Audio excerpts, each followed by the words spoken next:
台灣在野嘅台聯黨立委林世嘉表示，中國觀光客來台人數不斷增加，估計每個月高達21萬人。佢好擔心 H7N9 禽流感將會傳入台灣。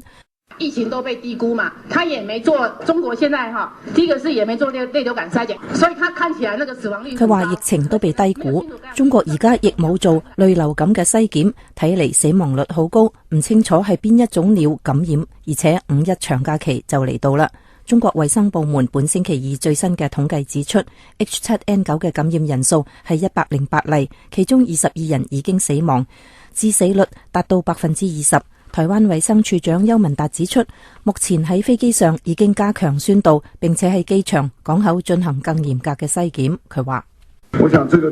同時對於領隊啊，這些我們都有做很好的宣導。邱文達話：佢諗同時對於領隊亦做好好嘅宣導，對於自我管理方面亦做咗好多建議。台灣立法院社會福利及衛生環境委員會星期三邀請相關官員就中國 H7N9 禽流感疫情對台灣嘅衝擊等問題進行報告，並接受質詢。台灣在野嘅民進黨立委葉宜津指出，中國大陸目前仲係不斷傳出感染病例，更令人擔心嘅係有啲病例並冇任何徵兆。佢話：而我看到新聞呢，這個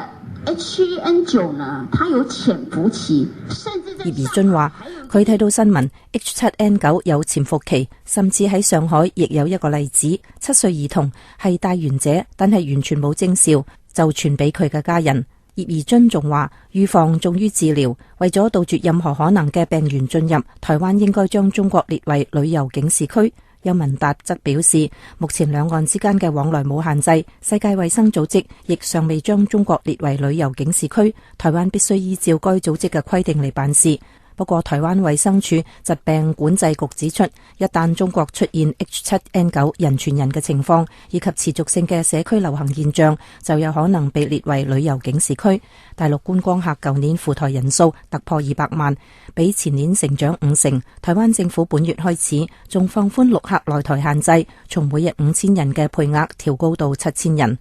台灣目前尚未出現 H7N9 嘅病例，台灣政府已經將中國嘅禽類產品列為禁止進口嘅項目。台灣政府亦宣導民眾要食煮熟嘅相關產品。台灣朝野立委喺質詢時仲要求台灣政府要準備好足夠嘅疫苗，並且喺處理病患時定出標準嘅作業流程，做好一切必要措施，先至能夠使衝擊降到最低。台灣衛生署表示，將秉持防疫視同作戰嘅精神，記取沙士以及 H1N1 流感大流行嘅經驗，嚴肅面對呢次 H7N9 疫情。以上係美國之音特約記者張永泰從台北發嚟報道。